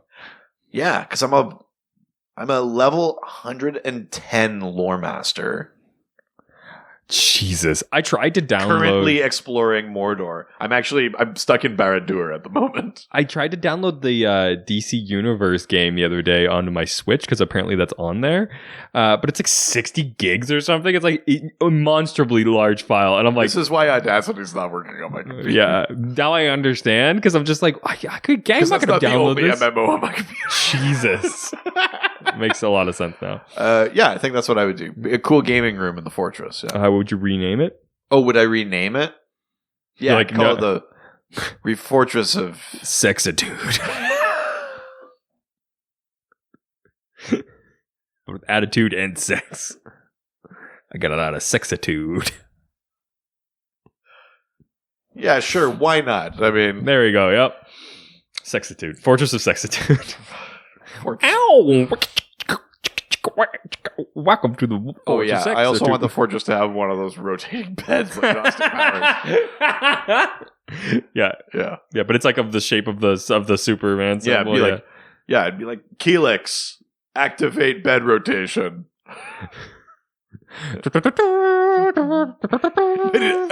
Yeah. Anytime the bed is rotating, it's playing the John Williams Superman score. Yeah. I like Yeah, that. which is the only way I can come. Call me Batman tonight. Oh no. All right, let's go to the next question. Let's do it. From clearly what is Star Trek, our Star Wars character, Trey Shoaf. Oh yeah. Yeah, Trey Shoaf, I think he just Gave me he shorted me 10 credits. He died on- in like a Corellian spice mine or something. Yeah. I think he's just a character that didn't make it. Trey Shoaf. Trey Shoaf. Trey Shoaf used to be a regular at that bar that that diner that Obi-Wan keeps going to in episode 2. Trey Shoaf always he orders too much food. He can never finish it. Yeah. But he takes it to go. Yeah. Yeah. Do you really want to order the Kelpian mozzarella sticks again? That's track, man. Yeah. Oh, fuck. How dare you? I'm sorry. Clandexian? Would you like to Wookiee size that? Is it Clandexian? Is that Star Wars? Maybe. Yeah. Trey Wookiee size. That's good. That's yeah. Yeah. Trey Shoaf asks, what do you think the best lair/hideout swap would be for two characters? How would it benefit them as a hero or a villain? Ooh. I mean, I don't know about full swap because one doesn't actually have one to swap. But occasionally the Flash will work with Batman, and the Flash likes working in the Batcave because Batman has all the tools. You know, since Barry is a forensic scientist, he likes getting to work in the Batcave because it's got this crazy supercomputer. Yeah. He's got all access to all the materials he needs. It's like a better version of the CCPD crime lab. So I think he enjoys doing that. But Batman gets a raw deal there because the Flash doesn't have a hideout. Batman would just be in an apartment in Central City, putting a cape on in the bathroom. Yeah. The Flash doesn't need a hideout to change or anything like that because he can do it without anyone looking, because he's so fast. Yeah. But Batman, that would be a bit more of a struggle. I think the swap I would do would really benefit one and not the other. Just Mr. Freeze and Ra's al Ghul. Right. So Mr. Freeze, Freeze lair is typically, it must be cold. He's in some sort of abandoned fridge factory or something. Yeah. Absolutely. Yeah. But the old ice cream plant down by the docks. Where you put an ice cream plant. Yeah, next to the experimental paper factory. Yeah, exactly. But now Mr. Freeze has access to the Lazarus Pit? The Lazarus Pit. We've talked about this before, that's a bad combination. Yeah. Because he tries to do that with his wife, and she goes nuts and becomes Lazara and gains the power of raising the dead. Oh, yeah. Because the mix of the cryogenic chemicals and the Lazarus Pit are not good. Yeah.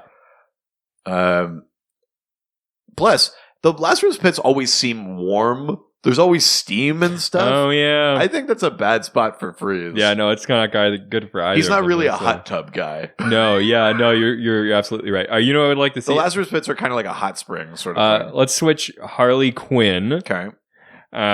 With what would be a good one with Harley Quinn? So Harley has like an apartment complex in Coney Island. Yes. Yes. Unless you consider like an abandoned Joker places. Oh, sure. If you want to give her access to something like Amusement Mile, like in Gotham, the old the old abandoned theme park. Yeah, like that, sure. Absolutely. With let's see, Oa with Green Lantern. Right. So Green Lantern now has to do all of his like desk work, his filing in the Hall of Mirrors. Yeah, absolutely. Right. Yeah. And Harley is on an alien planet with a hammer. Yeah. Right. Yep. Okay. Yep. Let's see what fun that'll turn into. I mean, Harley would have fun with it. Yeah, It's yeah. a whole new place to explore / see Destroy. what can break Yeah. or like what doesn't break. Yeah. Or, like, I think she would have fun with that. Mhm. I think Green Lantern wouldn't dig it. Which lantern? Especially in that Hall of Mirrors. He goes to make a construct and then he's accidentally made 13 constructs. I mean, that's true. Just keeps reflecting. What lantern ring do you think Harley would get? I think, especially just the way that they've been writing her and what her trajectory is, the one that makes the most sense would be maybe Indigo. Oh, the compassion one. Yeah. Because it also, like the Indigo tribe was sort of created to sort of purge or allow people to feel guilt that couldn't feel, like sociopaths and stuff like that. Yeah. Like the genesis of that whole core was like basically a form of prison that would force people to feel empathy. Wow. Okay. So, I mean, she's already on that path. Yeah. And is a pretty empathetic character. I would think it'd be that one, yeah. Yeah, that makes a lot of sense. In which case, her home, like the Indigo tribe aren't on Oa. She'd be on Nock. Oh, yeah. Yeah, it's the planet Nock. There you go.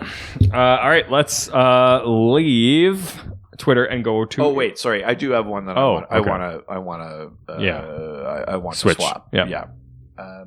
I want to switch Dr. Fate and the Tower of Fate. Dr. Fate. Dr. Fate. Call me Dr. Fate. Yeah, Dr. Fate. Dr. Fate. I want to switch Dr. Fate and Superman. Oh. Mostly because Superman's Fortress of Solitude is all alien tech. It's science. Yeah. And Dr. Fate is all magic.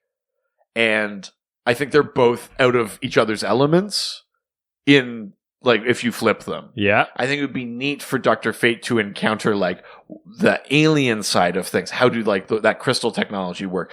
How does the Phantom Zone work? Like, it's all of those sort of things. Yeah. And for Superman, magic is not a thing he can just power through. It's, like, it would be neat for him to sort of use his journalist side. Yeah. And, like, read the books, read the tomes, learn some stuff in there. I think it would be, like, a good expansion of horizons for them, I would say. Yeah, that's good. I like that. That's nice. All right, let's leave Twitter and head on over to Instagram. Now we're going to Instagram, take some questions and answer them. Yeah, you were laughing all through that. I know, yeah, it's hilarious. First question comes from the real Josh Gill. Gill. Oh, sexy Gill. Skinner? I barely know her. No. Oh, Gill, you're turning me on. You should probably try and ignore that. Hello, Josh Gill. You are quite good at turning me on. Sarah, there's a Josh Gill in your pocket. I saw producer Richard and Josh Gill, and they were making babies, and then I saw the baby, and it smiled at me. You can't talk about JOSH in front of the GILL. Sex cauldron. I thought they shut that place down. Gill? What's a gill? Oh, a gill. Nice. Josh asks, why is it that a villain having a lair is far less common than a hero having a lair? Is it? I don't think it is, actually. I mean, especially when you like listen to these episodes, what are like the main hero hideouts for like your main Justice Leaguers? You'll notice that even in the 7 main Justice Leaguers, most of them don't have one. Mm-hmm. Superman's got the Fortress, Batman's got the Batcave, Wonder Woman, Flash, Green Lantern, Oa, I guess, but it's not. He doesn't have one on Earth. Hal just put his lantern in his locker at work. Like, it's like he didn't have a base, right? Martian Manhunter just sits in an apartment from someone whose identity he stole. I think a lot of them have like group bases. Maybe that's why. Yeah. Yeah. But this is the thing, right? Like, they're just sharing one. I don't actually. The villains, with the exception, every once in a while the Secret Society gets together. Yeah. Every once in a while the Legion of Doom gets together. But most of the villains have their own lair. Yeah. The Penguin has the Iceberg Lounge, right? Joker has Amusement Mile. Yeah. The Riddler has whatever fucking warehouse he makes a trap in.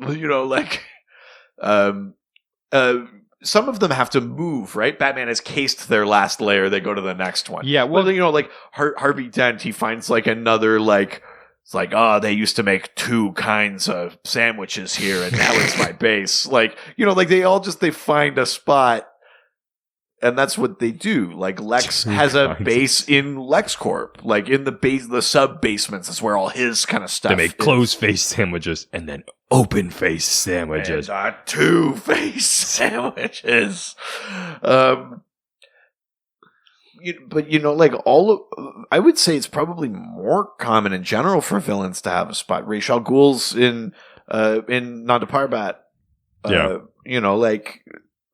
I think villains have to go back to because they have to. They can't go back to an apartment. Yeah, so many of them don't, with the exception of villains like the Rogues, like Catacomb, Heatwave. So many of them don't just have like another life. Yeah, they're not just normal people. They always have to hide somewhere. So even if it's not officially a hideout, I always come back to this place. Yeah, villains always have a lair. It's just temporary until the hero beats them and they have to find a new one again. Yeah. So they're just more like nomadic, but they definitely have a bigger need for lairs than heroes. For sure. Yeah. Absolutely. Especially, I would say, because as soon as they get beaten once, their secret identity is exposed because it's in all the papers. Yes. It'd be like the Riddler, a.k.a. Edward Nygma. And he's like, oh, come on! That's hilarious. How am I going to get a job now? It's the Riddler's primary concern. Yeah. Oh, obviously. Yeah. Yeah. Got to get that steady income in. Yeah, that's right. Yeah. He's no dink. What? It's the double income, no kids. Oh, yeah. Yeah. I got called out the other day by George, and I thought it was very funny. And I burned a few dollar bills. Real dick. No, I really like you. You're my buddy. Yeah. Kids one day. Literally. There you go, Connor. Next question comes from Robbie's just this guy. Robbie doesn't have a lair. Robbie just drove his car straight into a cliff. Don't ask what that pile of costume is on the floor. Robbie's just this guy. Yeah, Robbie asks you not to slide down those poles behind the bookcase. That's where I shit on socks. Such a weird. What is that? I told you it was a thing that people do. Oh my god, my Batman's turning into Bernie. I told you this is a place where people shit on socks. I am the 1%. I am the 1%. That's my secret identity. I've always been the 1%. I'm Bernie, then I'm Batman. You're Bernie, whatever affectation you're putting on your voice, where you like kind of like your R and your N kind of that's right. Together, you're going. It's this close to turning into your. His fingers were very wide Kirby the Pooh. Yeah. Oh, I don't think. Oh, there's a lovely some in my honey. fourth world. Oh, I'm all sticky now. I'm gonna go see if Commandy has any honey. This is all part of the 1%. I'm just a little old new god. Hovering over New Genesis. That's good. Yeah. I must Apologies to the estate of Jack Kirby. I must ask you once again to help get my head out of this honeypot. So now it's Bernie and Jack Kirby and Winnie the Pooh all together. Oh god.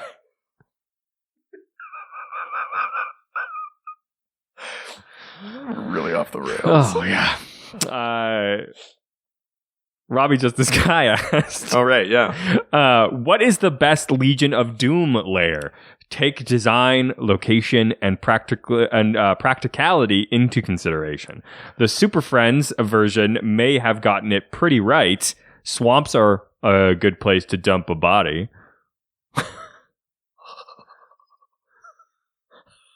Oh my god, Richard, I need you to edit this bit out. Oh, okay. Obviously, so that I don't want anyone else to hear it. Yeah, no, you're definitely going to edit it out. Well, 100%. Yeah. You want to take like a notes down of like when? No, it's fine. I'll see it. Okay, so. We are this close to nailing this. Robbie's just this guy, son of a bitch. He almost confessed on. Oh my god, that's right. We are so close to a confession. Holy shit. I don't know. I really need you to edit this out because he can't know about No, this. No, of course. We need to pick a theme that's going to push him over the edge. I think the guilt's gnawing away at him. He's already told us the body's in a swamp. Put out an APB on swamps. So it'd be easy to tell any patrolman that if he sees a swamp to detain it. Oh, don't worry. I'll help you with that. Great. I brought in a consultant. Yeah, don't worry. I know swamps do very well. Yeah, your name is... Difference between them gators just... Your last name is needle nose. From the Bayou. Your first name is Logan. Yeah, that's right. I'm Logan from the Bayou. Yeah, that's right. We're a long line of from the Bayous. Yeah. Grandma from the Bayou. Oh, yeah. That was her given name. Yeah, I got that card-throwing cousin, Gambit from the Bayou. That's right. Yeah. Yeah. We're this close to nailing this. Robbie's just this guy, son of a bitch. Oh. Let's tighten the noose, boys. Yeah, we're going to put a spit through him and cook him like a evening alligator. No, we're going to arrest him. He's going to stand trial. He's going to go to prison. Yeah, just get a snickety, cut him up, put him into pieces, put him inside that gumbo. I feel like we're saying different things. Yeah. I've had this problem before where I try to hire someone to do something and they really don't understand. Oh, it was really easy. You just go inside that alley, you go to a little pop-up and get new ways to get them put inside that costume. Here's the problem is when I was doing it, he kept wanting to kill everyone in the alley. I only need 2 of the 3. Yeah, it's really just a 1% of the people inside of the alley. This is really a greatest hits of who gives a shit. I think it's a very good idea. I don't know who that was. It almost sounded like you're Neil deGrasse Tyson. Oh, that is wonderful space. Oh, you said that's wonderful. Immediately forgot who Neil deGrasse Tyson was. Said space and then gave up.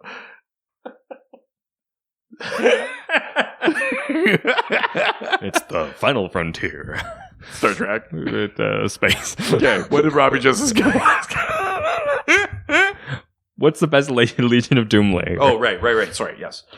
I mean, a lot of versions of the Legion of Doom lair end up in the swamp, and most of them are a version, at least from the exterior, of that sort of dome with the little eye kind of holes in it.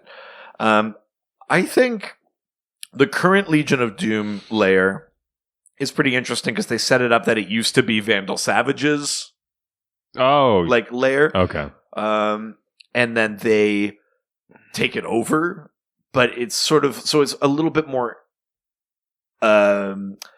it seems way higher tech.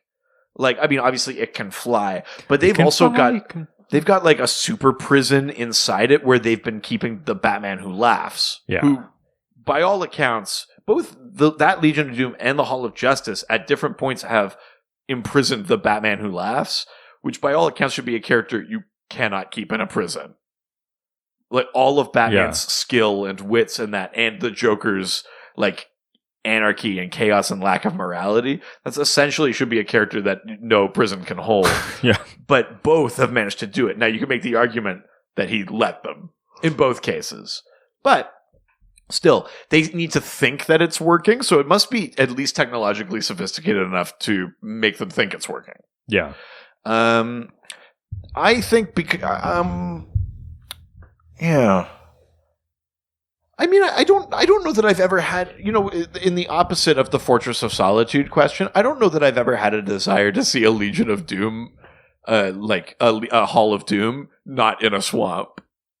Yeah. I don't think I've ever been like, it would be better if they did. Like, I just think it's perfect. Yeah. There's something so great about it because it's also like, it's almost like they hate being there too. Like it adds to the evilness. Yeah. Like Lex is this guy that has like these nice suits and that, and he's got to go to a fucking swamp. Man, I don't want to get my suit all soaked up. Gorilla This is Grodd, terrible. yeah, Gorilla Grodd sees himself as like superior and like kingly, and then he's got to go to a fucking swamp. It's just The floors are so wet. I don't like it here. I think. Was that your Gorilla Grodd? No. Oh. That was my Skeletor. Oh, okay. Yeah, okay. I'm about to start scream. Oh, yeah. I was like, I don't think that's Grodd, man. I'm a monkey. that's, Give me a banana. Right. That's Lemur Larry. That's I think the other thing that the swamp sort of implies, because it's so like kind of dank and murky and that. You know that swamp's dank. Is that maybe it's off the hook? It's on fire. Is that the heroes in the Justice League? Maybe you can elude them with a base just for you. Yeah, but that they're so good at their job, or that there's too much coverage that like if we start assembling as villains anywhere other than this backwoods swamp, they're going to find us. Yeah. Before we can put our plan into action. So I don't think I would want to improve on it. I think that's it. I think that's what makes the Legion, the Hall of Doom work. Yeah. Wow. All right. Next question. What a long road to get there. Yeah. That's if there's the only other way we know how to do anything. Next question. God, I'm hard as a rock. Must be because I just hit a Jack Stonewall. Oh my God. Jack Stonewall. Oh, yeah. Next summer. Jack Stonewall.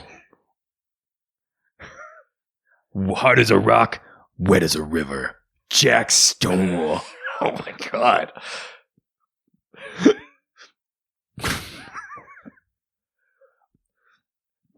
No, couldn't do it. No. No, I thought I had something in there. I didn't. Yeah. Jack asks, next summer, Jack Stonewall stops evil dead in its tracks. Yep, dead as they drove into a wall. Oh yeah, that evil's name was Bruce Wayne. That wall was a cliff, and his depression from his family dying. It's a real thing. So this is a very special episode. Yeah, please phone kids help phone. That's not what that. Jack asks, Superman, for being pretty lame, has a pretty sweet bass. Oh wow, dropping the mic there. I mean, he's Jack Stonewall. He can do whatever the fuck he wants. What is Jack Stonewall's bass? Is just the bar where he drowns his sorrows. It's the only way I don't hear the screams. Oh my God. Of the people I killed, because I'm Jack Stonewall. Every time I close my eyes, it's a wicked nightmare. So I always go to this bar. Oh, Flanagan's. Probably, I guess. It's where I jerk off in the back. It's the last bar in town that lets you do that. That's why they call me Jack Stonewall.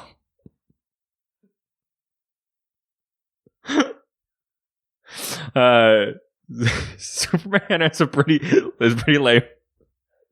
For being pretty lame, Superman has a pretty sweet bass. What is your favorite feature of the Fortress of Solitude? Be it the robot servants, a door only you can open, an alien zoo, my fave, and many more. I think a door you can open is probably your heart. Like you specifically. So, well, let's talk about those features. So, firstly... Yeah, we haven't talked about the robot servants yet. So, there are robot servants in there. And they're sort of run by a sort of AI kind of thing called Helix. Yeah. And they are basically what they sound like. Yeah. You know, All-Star Superman uses them really well, where like they help manage the fortress. He flies Lois there in her car, and then when he brings it in, he says, Grease style. He basically, yeah, and then he basically says, "Can you fix Miss Lane's car up?" And the robots go, "Yes," and then they go take it away and like go fix the car. Gotta love those slaves. Jeez, the robots. Oh yeah, no, they're not sentient. It's basically just a computer with arms and legs. And that's what they said about Westworld. So the door only he can open. It's because he has this key made of like neutron star material. Jesus. So it like weighs more than the Earth, which in terms of physics Doesn't really work. doesn't work. Yeah. But it's basically just only Superman is strong enough to lift this key. That's what he calls his dick.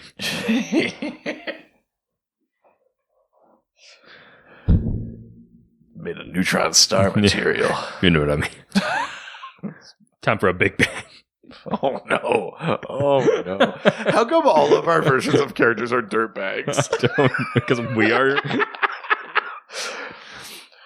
Do you think this says something about us? I don't want to look into it. Move on. Okay. Sorry. The alien zoo we already talked about. Very, very cool thing where it's just plants and animals from other worlds and stuff like that. Yeah. Slightly done in like an effort of preservation mostly. It's not just like he's going to another world and he's like, I want one of those.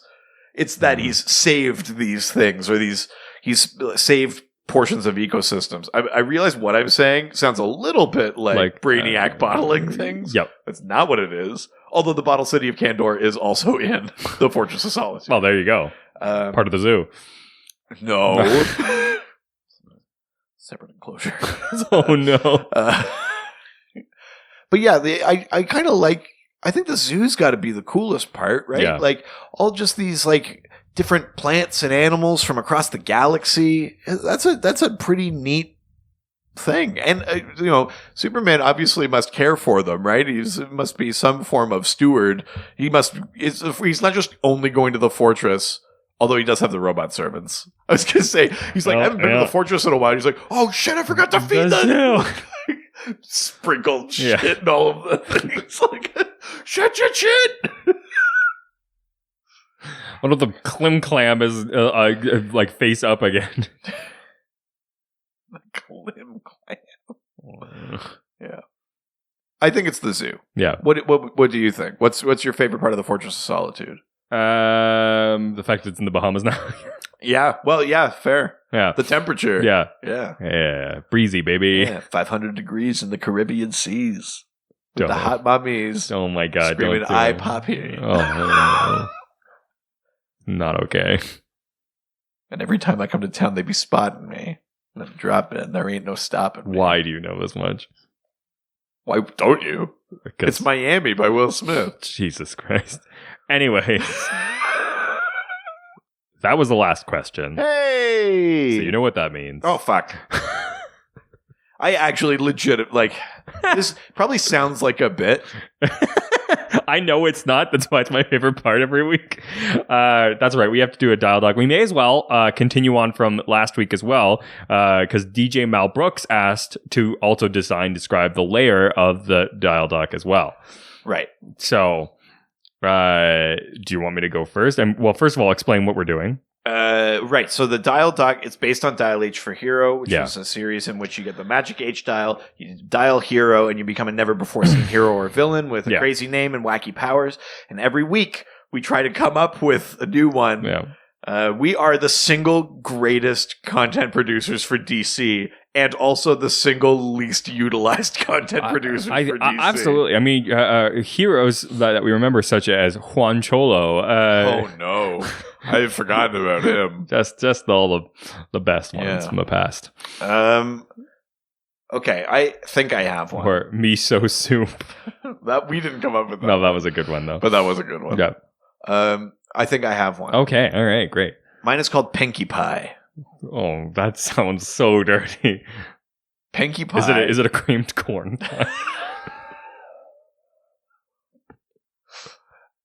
What Pinkie Pie is able to do is, well, a little bit of background here. Okay. Oh, please. Pinkie I need some Pie. context. Pinkie Pie used to have a bakery right next to a nuclear power plant, and one day was testing. Put their pinky in the pie.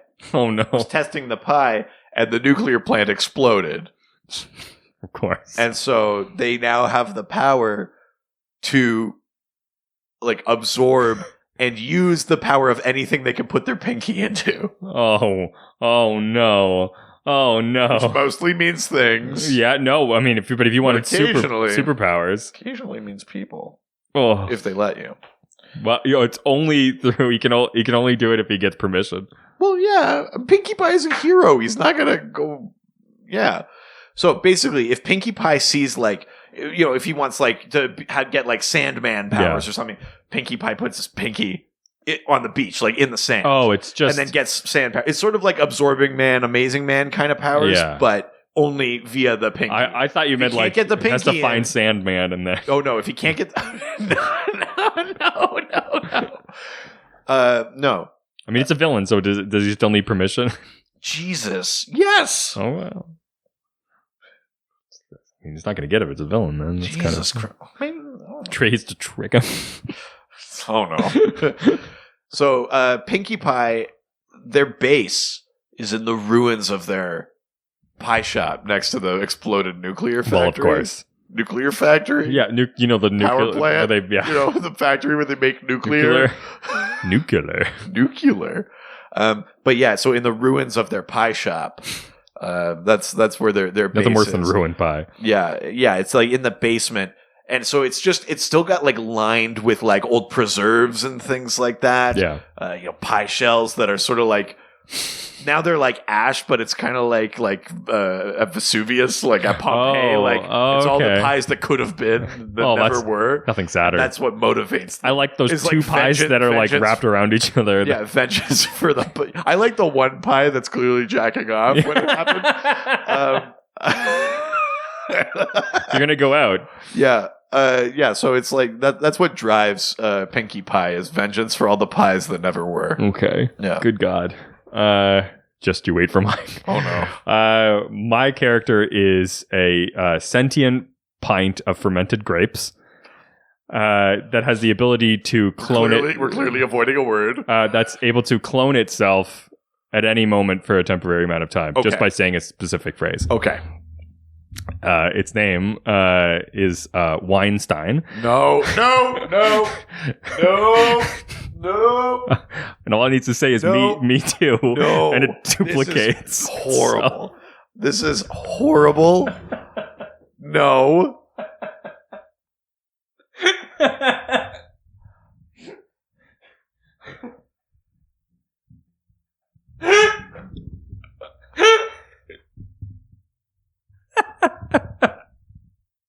What?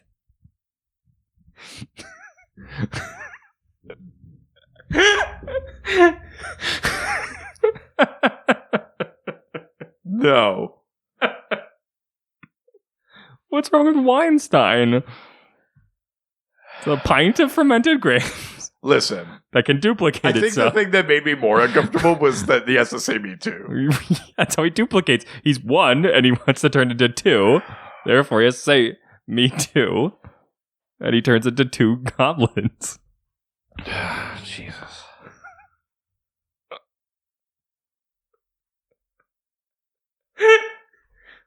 I really don't want to know what his base is. We don't have to describe it. It's just a Hollywood hotel room. Moving on. If you want to send in your God idea for a hero or a villain, what do you think that he is? Do you think he's a hero or a villain? No, that's not an either or. Oh, you think it's somewhere in the middle? No, it just means only one. He's only a villain. I can't choose. It's one of the other. Good God. Weinstein. Fuck you.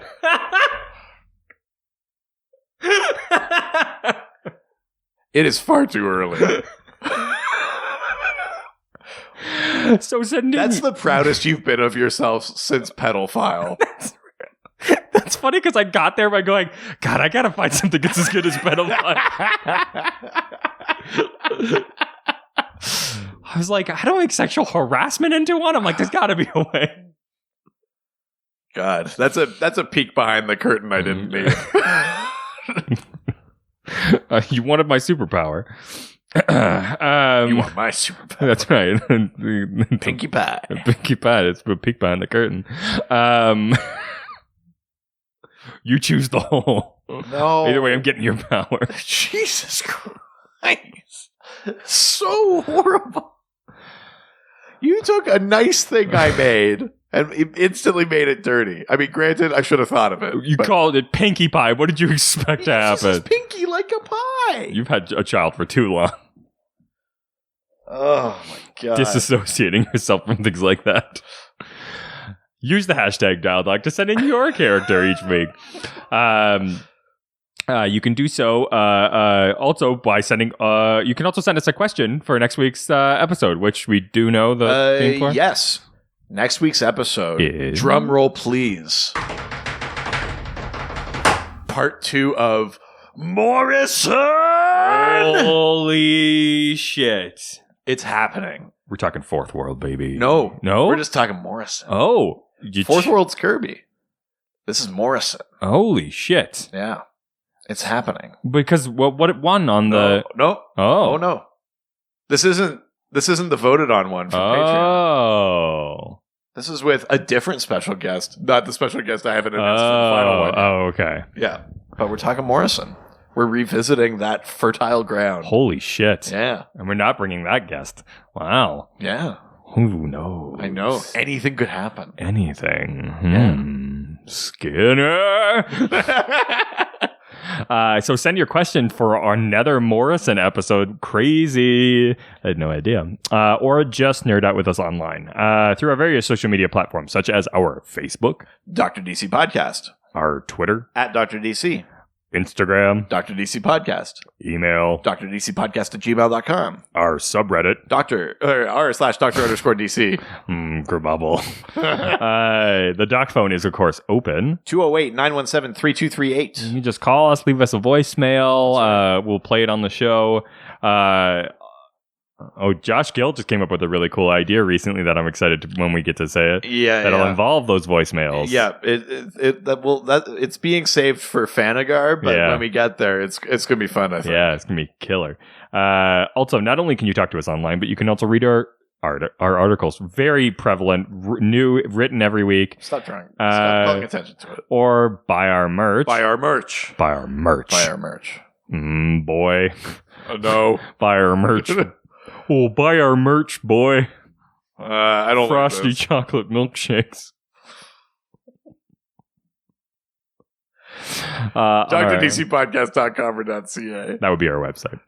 Of course, we got one at the beginning of this episode. Keep up with those 5-star reviews. We're heading towards 100. Yeah, we're at 72 now. You know what you get for that, baby? You get a whole Nether podcast mini-series. When we get 100 reviews, Yeah. we are making the mini-series Lord of the Rings podcast. Holy shit. That's right. If you think I fall asleep during this one, just you wait. Just me talking to myself. Yeah.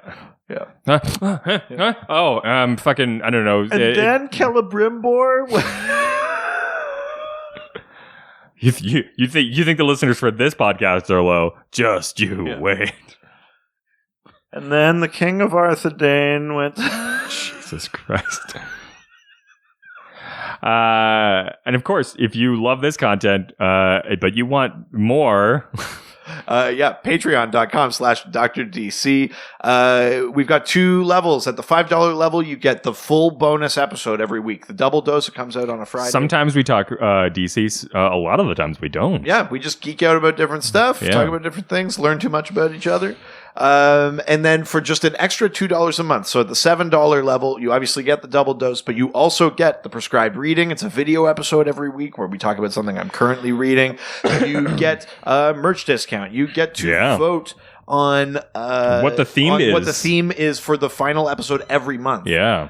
You get to help us decide reading assignments when it's like specials and stuff like that come up. So it's it's a lot of fun. There's lots of cool stuff there. So if you want to help support us and get a little bit extra and you want control, you want more control over us. Yeah, if you want to tell us what to do. Yeah.